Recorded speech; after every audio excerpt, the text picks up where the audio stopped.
नारायण श्रीमन नारायण भजमन नारायण नारायण नारायण नारायण नारायण। प्रिय मित्रों, जहाँ से हम लोग कथा को विश्राम दिए थे, फिर हम लोग कथा में वहीं से प्रवेश करते हैं। और प्रवेश करने के पूर्व आइए हम सब भगवान श्री गणेश जी की चरणों की वंदना करते हुए, माँ सरस्वती जी के चरणों की वंदना करते हुए, भूत भावन भगवान भोलेनाथ, माँ पार्वती और कार्तिकेय महाराज की चरणों की वंदना करते हुए, परम पूज्य बाबा श्री गोस्वामी तुलसीदास जी के चरणों की वंदना करते हुए, श्री रामचंद्र जी, माँ सीता, लक्ष्मण भैया, शत्रुघ्न भैया, भरत भैया और श्री हनुमान जी के चरणों की वंदना करते हुए और अपने परम पूज्य गुरुदेव भगवान श्री चरणों की वंदना करते हुए आइए हम लोग आगे कथा में प्रवेश करते हैं। और हम लोग कथा में आगे देखे थे कि थोड़ा सी ध्रुव जी की कथा, थोड़ा सा कबीर और कमाल की कथा और राम नाम की क्या महिमा होती है, उस कथा को हम लोग श्रवण किए और आगे हम लोग बढ़ते हैं। तो हमारे महाराज जी कहा करते थे कि यह योग किसका है? यह योग जो है योग का नहीं है, यह युग जो है भोग का है।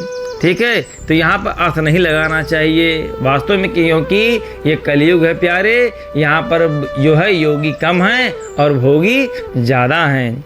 इसलिए योग शास्त्र जिस योग को मान्यता देता है वह स्वतः शरीर ही परमात्मा से मिलन कर सकता है। किसी योग शिक्षक के मार्गदर्शन से योग व्यायाम अवश्य करिए। ठीक है, लेकिन जिस योग की ओर मैं आपको लेकर जा रहा हूँ वह योग है परमात्मा से मिलन का, और उसके लिए अनेक प्रकार के साधन हैं। यम, नियम, आसन, प्राणायाम, प्रत्याहार, धारणा, ध्यान में समाधि, ये योग की अवस्थाएं हैं प्यारे। यह पूरी की पूरी एक यात्रा है। अब ये सीढ़ी पार करना इस कलयुग में असंभव तो नहीं है, लेकिन कठिन तो ही है प्यारे, क्योंकि हम सब कहीं न कहीं भोग और वासना में डूबे हुए हैं। फिर रात्रि को 12 बजे 1 बजे के पहले सोने का समय नहीं है। अब जो सुबह 9 बजे के सोकर उठेगा, सूर्योदय का दर्शन करके उठेगा, वह योग साधना कैसे करेगा? और अगर कोई करेगा तो घर के लोग मुस्कुराते हैं और कहते हैं कि ओहो योगी जी बैठ गए हैं, योग साधना कर रहे हैं, तो आपका ही मजाक उड़ाते हैं। तो आचार्य जी कहते हैं कि कुर्सी पर बैठकर चाय पीते हैं, अखबार पढ़ते हैं, तो कुर्सी पर बैठकर प्रभु भी मिल सकते हैं। इसलिए उन्होंने सीधे सीधे कहा कि जो परमात्मा सतयुग में ध्यान और धारणा से मिलते थे, जो परमात्मा त्रेता में यज्ञों से प्राप्त होते थे, जो परमात्मा द्वापर में सेवा और पूजा से प्राप्त होते थे प्यारे, वही परमात्मा केवल इस कलयुग में भगवान नाम का सुमिरन करने से मिल जाते हैं। मन लगे या ना लगे इसकी चिंता मत करिए, नाम लेते रहिए। ठीक है, और आपने देखा होगा कि आपने मोटरसाइकिल चलाया होगा, कई बार स्कूटर के कार्बोरेटर में कचरा आ जाता है, व्यक्ति स्कूटर से नीचे उतर कर किक लगाता है और इस आशा में किक मारता जाता है कि शायद अब किस किक पर स्कूटर स्टार्ट हो जाए, शायद इसी पर किक वो मारता रहता है। ठीक है, कई बार गाड़ी स्टार्ट भी हो जाती है, कई बार किक मारने पर भी स्टार्ट नहीं होती और व्यक्ति के मन में बड़ी निराशा होती है। रास्ते चलते चलते लोगों की यह देखकर कई बार तरस आ जाता है, अरे राम राम, बहुत देर से बाबूजी जो है गाड़ी को स्टार्ट कर रहे हैं, गाड़ी स्टार्ट नहीं हो पा रही है, बाबूजी आप बैठो हम धक्का मार देते हैं, और पीछे से धक्का मारा, गाड़ी स्टार्ट हो गई। यह बहुत अच्छा उदाहरण है कि जो व्यक्ति अपने से अपने कर्म के लिए प्रेरित होता है, अपने कार्य के लिए प्रेरित होता है, अपने पुरुषार्थ को करने के लिए प्रेरित होता है, तो भगवान उसकी ही मदद करते हैं, आलसी की कोई मदद नहीं करता। ठीक है, और प्यारे ऐसे ही हरिनाम की किक इस जीवन की गाड़ी में मारते जाओ, कभी न कभी चेतना प्रकट होगी, कभी न कभी गाड़ी तो स्टार्ट होगी। और अगर अपने परिश्रम से गाड़ी स्टार्ट नहीं हो रही है, किक मारना जारी है, निरंतर किक प्रतिक्षण किक, और किसी संत को हमारे ऊपर दया आ जाए तो पीछे से ऐसा धक्का मारेगा कि सीधे भगवान के ही चरणों में गिरोगे। बोलो श्यावल रामचंद्र की जय। एक बार की बात है कि एक व्यक्ति अपने 4 व्हीलर से अपने गांव जा रहा था, बारिश का यही बारिश का समय था, और जब वो गांव में पहुंचा तो वहाँ पर कच्ची सड़क थी, और कच्ची सड़क होने के नाते जो है वहाँ बहुत मिट्टी का दलदल हो गया था। तो वो व्यक्ति अपने कार से ऐसे ही अंदर एंट्री हुआ तो उसकी गाड़ी जो है वो दलदल में फंस गई।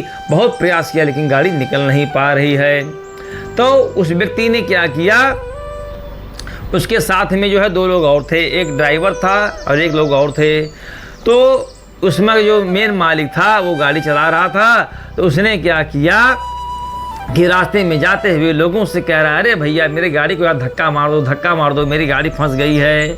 और लोगों ने जब सुना कि वो व्यक्ति जो है हम लोग को बुला रहा है कि धक्का गाड़ी मारो, तो लोगों ने क्या कहा कितना ये बेकार आदमी है, क्यों गाड़ी लेकर उसमें चला गया है, जब जान रहा है कि बरसात का समय है, हम लोग चलें क्यों धक्का मारें, क्या हम उसके नौकर हैं, अभी हमारे कपड़े खराब हो जाएंगे। और कोई व्यक्ति नहीं आया। उसके बाद उसका जो एक ड्राइवर था, बहुत सुलझा हुआ व्यक्ति था, ब्राह्मण व्यक्ति था, उसने कहा महाराज ये काम करो, आप उतरो और लाइए, हम गाड़ी को ले चलते हैं। और उसके बाद उसने गाड़ी से उतार दिया और कहा कि अब आप स्टीयरिंग पकड़िए और मैं धक्का मारता हूँ। वो बुद्धिमान व्यक्ति जैसे ही गाड़ी को धक्का मारने लगा, लेकिन फिर भी गाड़ी नहीं निकल रही थी। तो कुछ लोग और पगडंडियों से जा रहे थे, उन्होंने देखा कि एक व्यक्ति जो है गाड़ी से उतर के धक्का मार रहा है, उसकी गाड़ी खसक नहीं रही है। तो लोगों ने आपस में चर्चा किया कि ये व्यक्ति कितना अच्छा है, देखो उस गाड़ी नहीं निकल रही फिर भी वो अपना धक्का मार के निकालना चाह रहा है, नहीं निकल रहा है, चलो हम लोग उसकी मदद करते हैं। और 4 लोग और बुला करके सब लोगों ने धक्का गाड़ी को मारा और गाड़ी निकल गई। बोलो श्याम रामचंद्र की जय। तो प्यारे, कहने का तात्पर्य यही है कि जो व्यक्ति अपने से जो अपनी मदद करता है, यानी कि अपने पुरुषार्थ करता है, अपने कार्य के लिए हमेशा आगे बढ़ता रहता है, तो भगवान उसी की ही मदद करते हैं, उसी की हेल्प करते हैं। ठीक है। तो आपने कुंभ के मेले में देखा होगा, अपार भीड़ होती है तो उसमें कई बार चलना नहीं पड़ता, लोग पीछे से धक्का मार देते हैं और बिना मारे ही हम लोग कुंभ के बाहर चले आते हैं। इसलिए किक मारो, इसको रोको मत। और फिर निवेदन करता हूँ कि श्रद्धा से लें, बिना श्रद्धा के भी लें, श्रद्धा से लें तो अच्छी बात है, लेकिन श्रद्धा लाएं कहाँ से। और प्रभु के नाम की तो महिमा ही है कि जब तक है तब तक आप ये सोचिए मत सोचिए कि वह भगवान हमारा सुनता है कि नहीं सुनता है। ठीक है। तो कुंभ के मेले में आपने यह देखा होगा कि हर समय माइक से आवाज़ आती है, अमुक का नाम, अमुक व्यक्ति हमारे खोया पाया विभाग में बैठा है, जो भी इसके परिचित हो यहाँ से आकर ले जाएं। और दिन भर खोया पाया विभाग से आवाज़ आती है। यह कोई सूचना नहीं करता कि ध्यान से सुनिए, और ध्यान से सुनेगा कौन, परंतु वो दिन भर बोलते रहते हैं। ठीक है। उस कोलाहल में भी उसके परिचित के कान में आवाज़ आ जाती है और वहाँ उसे लेने चला जाता है। ठीक है। बहुत लोग नहीं ध्यान देते, वो खोया पाया देखिए अनाउंस होता रहता है लेकिन लोग ध्यान नहीं देते हैं। लेकिन जिसके घर वाले बिछड़ जाते हैं उसका ही कान जो है उस माइक पर चला जाता है। तो यही बात भगवान के नाम में है कि संसार के भीड़ भरे कोलाहल में राम की रट लगाते रहो और लगाते रहो, लगाते रहो। और कब तक कहबहूँ तो दीन दयाल के भनक पड़ेगी कान में, कहबहूँ तो दीन दयाल के भनक पड़ेगी कान में। अरे कभी तो सुनेगा, वह सुनता है। देखो जब तक वह सुनता नहीं तब तक हमारी जिह्वा पर हरि नाम नहीं आता है, और जब तक उसकी इच्छा नहीं होती तब तक हमारी जिह्वा पर प्रभु का नाम, हमारी जिह्वा प्रभु का नाम ले ही नहीं सकती। हमारी जिह्वा प्रभु का नाम ले रही है तो इसका मतलब है कि तू मेरे नाम का सुमिरन कर, यह प्रभु की इच्छा है। कई बार लोग पूछते हैं कि बाबा किस भाषा में पुकारे, हमको तो संस्कृत में श्लोक मंत्र नहीं आते, भगवान किस भाषा में सुनते होंगे। तो प्यारे, भगवान भाषा नहीं सुनते, भगवान तो भाव सुनते हैं। प्रभु स्वयं से बोले हैं, मैं तो केवल भाव का भूखा हूँ। और प्रभु केवल भाव से सुनते हैं। इस पृथ्वी पर बोले जाने वाले किसी भी भाषा को भगवान नहीं सुनेंगे। भगवान होठ की भाषा नहीं सुनते हैं, भगवान तो हृदय की भाषा को सुनते हैं। एक छोटा सा अबोध बालक भूख लगती है तो वह रोता है, हप्पा हप्पा करके पुकारता है, माँ माँ करके पुकारता है। संसार के किसी भी शब्द को उसमें हप्पा शब्द का अर्थ नहीं है, लेकिन वह हप्पा हप्पा करके रोता है, माँ माँ करके पुकारता है। इसका मतलब उसको भूख लगी, वह रोटी मांगता है और लोती लोती कहता है। ठीक है। तो लोती कोई शब्द नहीं है, रोटी शब्द क्या है? रोटी। तो माँ समझ जाती है यह लोती लोती जो है, इसका मतलब यह रोटी मांग रहा है, भूख इसको लगी है। और माँ जो है इसके हृदय की बात को पढ़ लेती है। उसी प्रकार से हमारे नारायण भगवान आपके भाव को समझते हैं कि आपका भाव क्या है। कई बार तो प्यारे ऐसा होता है कि हम पूजा पाठ में बैठे रहते हैं, मन बहुत लगाने का प्रयास करते हैं, माला का जाप कर रहे हैं, भगवान का भजन कीर्तन कर रहे हैं, परंतु शरीर से तो यहाँ पर है, मन से कहीं और हम लोग विचरण कर रहे हैं। तो प्यारे कहाँ से भला होगा। ठीक है, तो भगवान यही कहते हैं कि बेटा मेरा नाम सिमरन एक घड़ी भी करो, लेकिन मन से करो। ठीक है, ये जरूरी नहीं कि आप मेरे मूर्ति पर जल चढ़ाओ, हमको टीका लगाओ, क्यों, मेरी सेवा करो। मैं इसका भूखा नहीं हूँ, मैं तो भाव का भूखा हूँ। एक बार क्या हुआ कि एक बार संस्कृत के बड़े विद्वान प्रोफेसर थे, रोजाना तो मंदिर नहीं जा पाते थे, तो छुट्टी के दिन ही जाया करते थे। हर रविवार को मंदिर जाएं तो अपने छोटे बालक को अपने साथ ले जाते थे। बड़ी देर तक पूजा पाठ, बड़े बड़े संस्कृत के श्लोक स्तुति बोलते थे। अब बालक केजी कक्षा में पढ़ता था, का से कबूतर, खा से खरगोश, गा से गमला। तो बालक को खेलने छोड़ दें और स्वयं पूजा पाठ में बैठ जाएं। कितनी ही देर में बड़े बड़े श्लोक बोलते थे। अब इनका जो बालक था वह भी पिता के पास खड़े होकर जो जो से बोला कि हे भगवान, का से कबूतर, खा से खरगोश, गा से गैया, अड़ा से खाली, एक रविवार, 2 रविवार, 3 रविवार। पिता ने पूछा, अरे बेटा शिवा, तुम ये भगवान से को क्या प्रार्थना सुना रहे हो? तो शिवा ने कहा कि मैं तो भगवान को प्रार्थना सुना रहा था। प्रार्थना? तो कैसी प्रार्थना? तो शिवा ने कहा कि ओलम सुना रहे थे। क्या? का से कबूतर, खा से खरगोश। तो बालक ने कहा, तो पापा जब आप श्लोक सुना रहे थे तो मैंने ध्यान से सुना, जो ओलम स्कूल में हमको सुनाई जाती है वही ओलम आप भगवान को सुना रहे हो। तो मैंने भगवान को पूरी ओलम सुना दी और धीरे से कह दिया, भगवान ओलम मैं सुनाई दे रहा हूँ, आप अपनी पसंद का श्लोक स्वयं बना लेना। ठीक है, तुम अब बोलो श्यामल रामचंद्र की जय। भगवान व्याकरण नहीं सुनते हैं, भगवान मंत्र नहीं सुनते हैं, भगवान भोले भाले सरल मन को सुनते हैं। अब कहा गया है कि सहज स्नेह है विवश रघुराई, पूछी कुशल निकट बैठाई। भगवान भोले भाले हृदय की भाषा को नहीं सुनते, प्रभु तो हृदय के भाव को सुनते हैं। बालक ने कह दिया कि पिताजी ओलम तो मैंने सुना दिया, भगवान से कह दिया है कि मंत्र श्लोक आप बना लेना। और साधु को कोई कपड़ा देते हैं तो हम क्या देते हैं कि बाबा जी जो चाहो सो बनवा लेना। भगवान भी कहता है कि भाई मंत्र तो मैं तब बताऊं जब तू पहले ओलम तो सुना, और जब यह तक टूटी फूटी ओलम नहीं सुनाएंगे तो प्रभु उसको शुद्ध मंत्र कैसे बनाएंगे। इसलिए मत देखो कि हम कैसे हैं, क्या बोल रहे हैं, वे सब भाव कुभाव को सुनते हैं। संत एकनाथ जी महाराज महाराष्ट्र के बड़े सिद्ध संत हुए हैं। आपने सुना होगा कि उनको हर समय विट्ठल विट्ठल कहने की आदत थी। यह बात 100 वर्ष पुरानी है। उस समय फ्लैश लैट्रिन भी नहीं थी, ना ही संडास हुआ करता था। यह संकोच लगे कि भगवान का पावन नाम शौचालय जैसी गंदी जगह पर तो नहीं लेना चाहिए। और जिह्वा की तो आदत है, यह जिह्वा पकड़कर बैठ जाते थे कि भगवान का नाम मैं ना निकालूं, इस समय मैं गंदी अवस्था में बैठा हुआ हूँ। तो एक दिन सेवक ने देख लिया कि महाराज जी जिह्वा पकड़ कर बैठे हैं। तो जब बाहर आए तो वह सेवक हाथ धुलाने के लिए जल लाया और हाथ धुलाते धुलाते इनसे पूछा, गुरुजी नाराज ना हो तो एक बात पूछूं मैं? बोले हाँ हाँ पूछो। सेवक बोला, जब आप शौचालय में बैठे थे तो अपनी जिह्वा पकड़कर क्यों बैठे थे?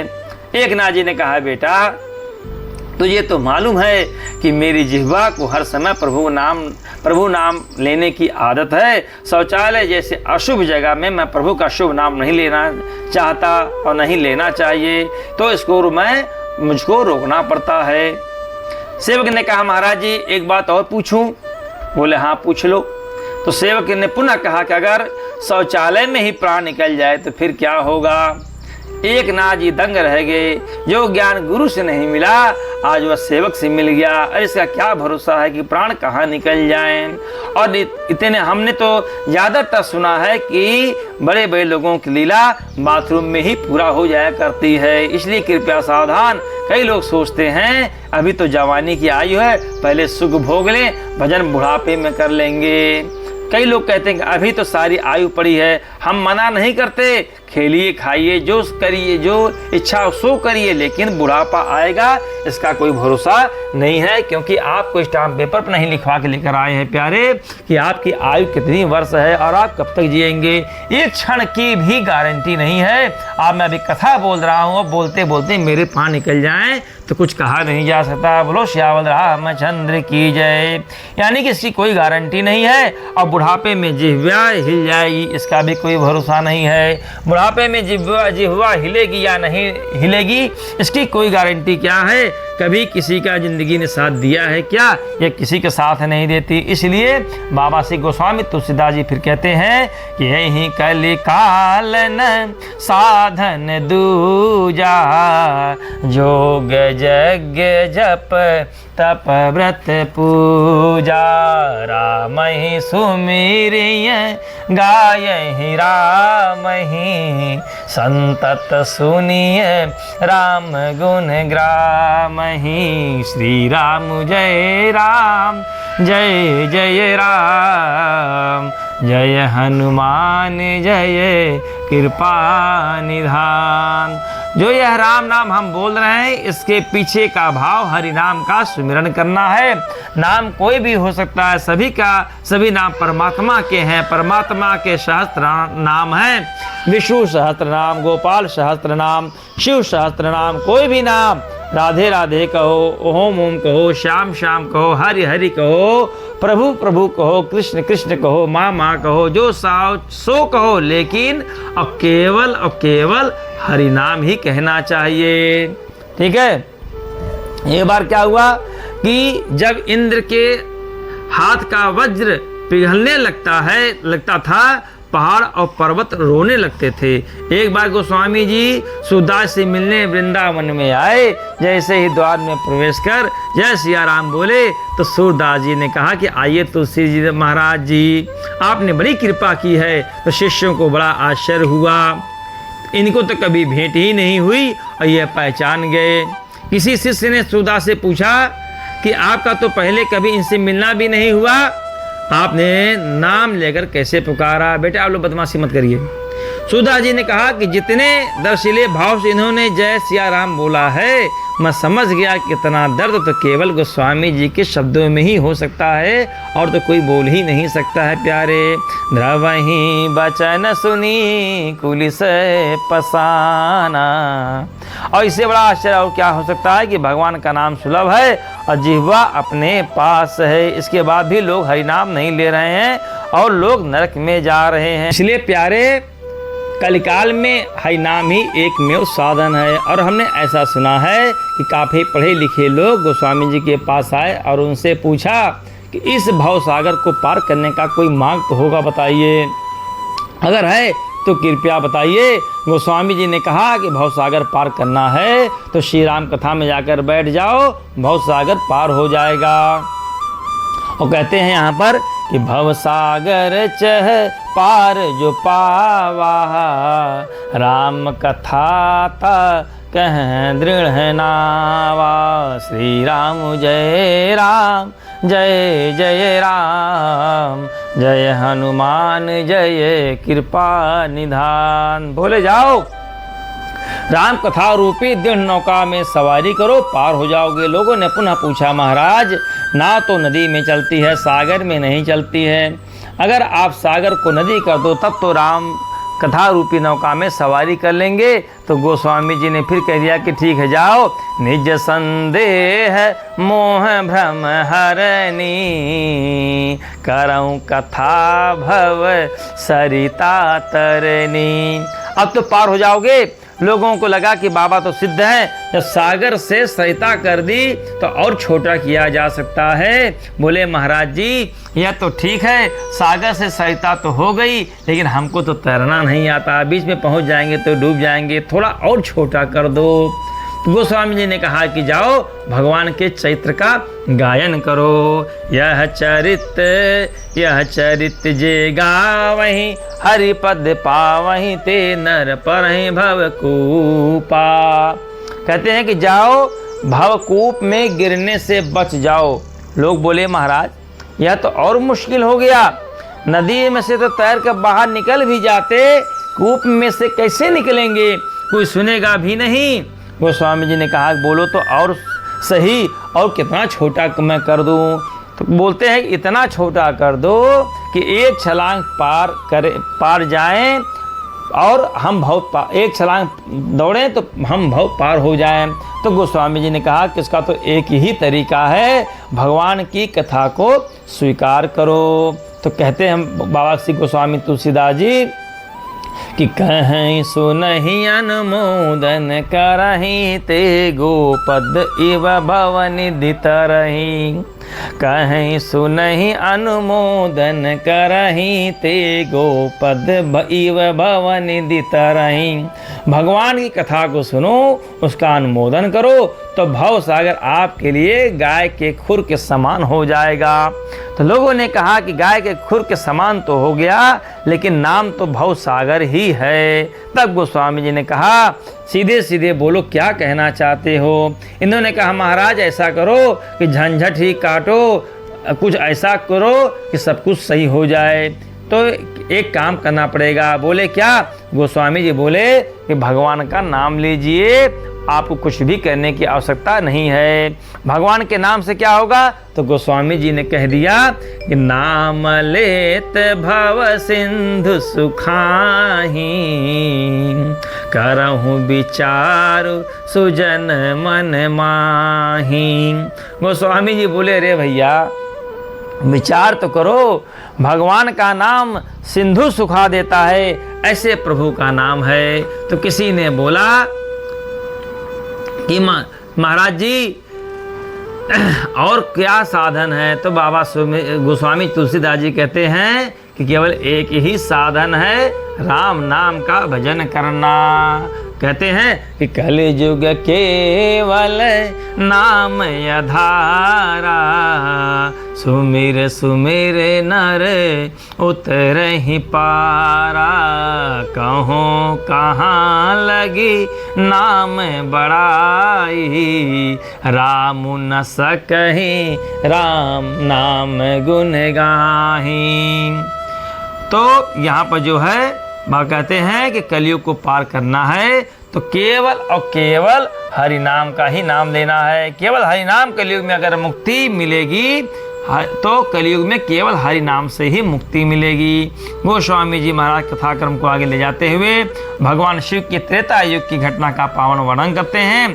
कैलाश का अति पावन शिखर भगवान शिव आज बहुत आनंद में हैं और पास में जगजननी भवानी बैठी हैं। तो शंकर जी ने कहा देवी बहुत दिन हो गए हमने श्री राम कथा नहीं सुनी, कथा सुनने का बहुत मन व्याकुल हो रहा है, चलो कहीं चलें और भगवान की मंगलमय कथा सुने।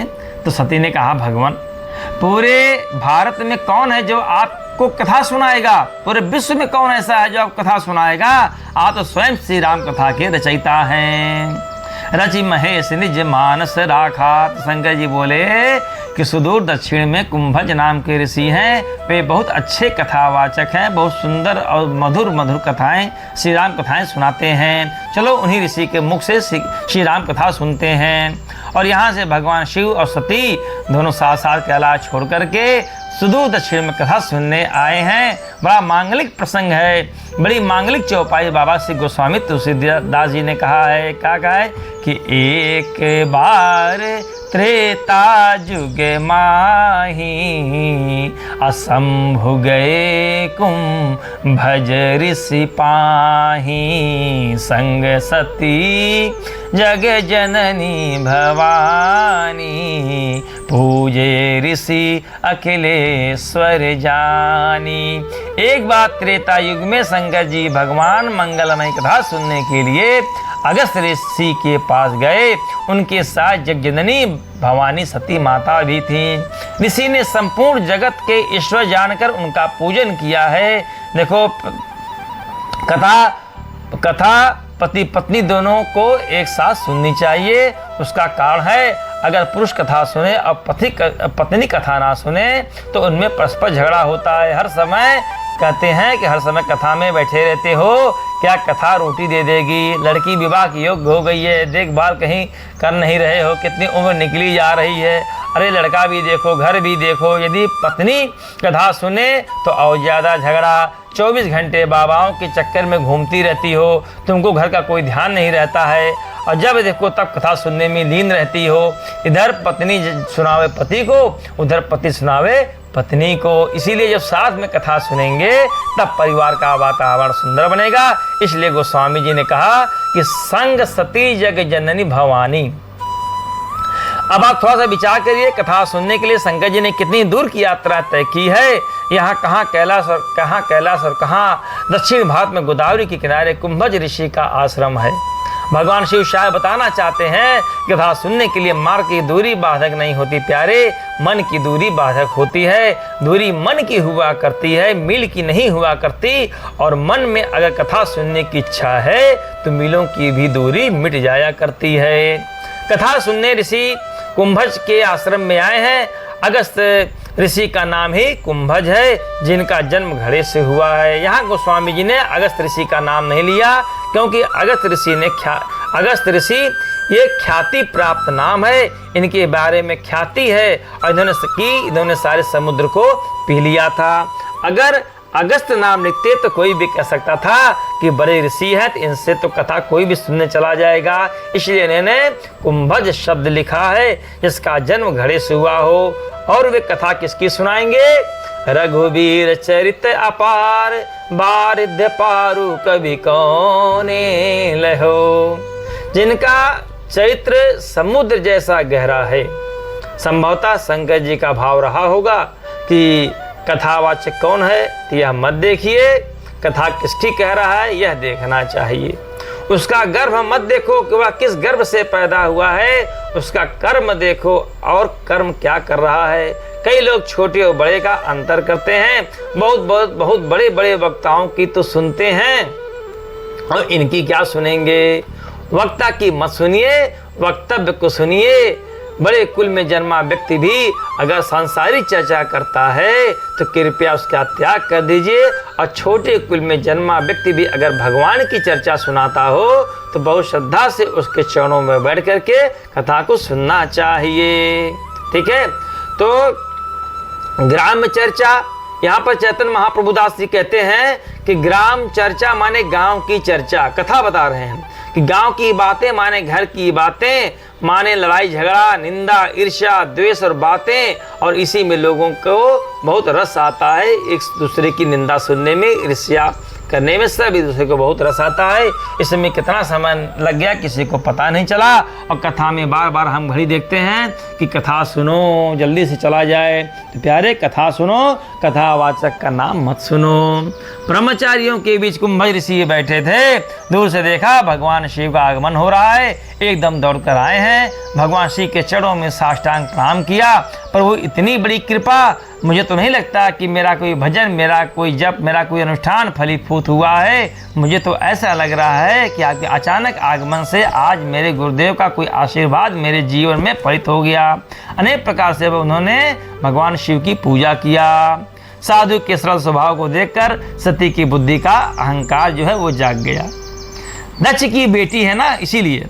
और बुद्धि में अहंकार बहुत छोटी छोटी बातों से आ जाता है। कोई प्रणाम करे तो अहंकार जग जाए, और कोई प्रणाम अगर ना करे तो भी अहंकार जग जाए। ठीक है, और अगर कोई प्रणाम नहीं किया तो अरे इसकी इतनी हिम्मत, इसने हमको प्रणाम नहीं किया। और अगर हमको प्रणाम कर रहा है तो हम कितने बड़े हैं कि लोग हमको प्रणाम कर रहे हैं, तभी तो प्रणाम कर रहा है। और अहंकारी कहते ही उसे हैं जो बहुत छोटी छोटी बातों से प्रभावित हो जाए। तो जैसे ही पूजा समाप्त हुई, सती जी का माथा ठनक गया। संत की सरलता का सती जी ने गलत अर्थ लगा लिया। सती को लगा कि शायद प्रभु डर गया, शायद साधु डर गया और राम राम इतने महान श्रोता पधारे हैं, मैं कैसे कथा सुनाऊंगा। वो तो इस डर से जो है बेचारे जो है बहुत सरल स्वभाव के वो डरे जा रहे हैं कि हमारे भगवान भोलेनाथ आए कथा सुनने के लिए हैं। अभी जैसे कहा जाए कोई शिष्य अपने गुरु के सामने बैठ कर कथा सुनाए तो गुरु जी के सामने उसकी बोलती बंद हो जाती है, जैसे मेरी बोलती बंद हो जाती है। अगर हमारे स्वामी जी ने कहा कि बच्चा एक श्लोक सुना दो, कोई चौपाई सुना दो, तो आप समझ लीजिए अगर बोलूँगा तो कुछ ना कुछ उसमें गलत हो ही जाएगा। ठीक है, मेरे मुँह से निकलते ही नहीं कोई बात, इसलिए बहुत मैं दूरी थोड़ा सा रखता हूँ कि कब वो हमारे स्वामी जी हमसे कुछ पूछ ले मैं गलत बोल जाऊँ। ठीक है, तो ये इतना संकोच होता है। तो आज कुंभज जी है, कुंभज ऋषि बाबा भोलेनाथ के समक्ष यह संकोच कर रहे हैं कि आज साक्षात हमारे गुरुदेव भगवान पधारे हैं, मैं उनको क्या कथा सुनाऊंगा जो स्वयं कथा के रचयिता हैं। रो नारायण। तो प्यारे, आज की कथा को हम लोग यहीं विश्राम देते हैं और कल की कथा में हम लोग फिर सती माता की कथा को में प्रवेश करेंगे और जो सती माता और दक्ष की जो आगे कथा है उसको हम लोग सुनेंगे, श्रवण करेंगे। नारायण नारायण श्रीमन नारायण भजमन नारायण श्रीमन नारायण नारायण नारायण। ओम नमः पार्वती पतये, हर हर महादेव।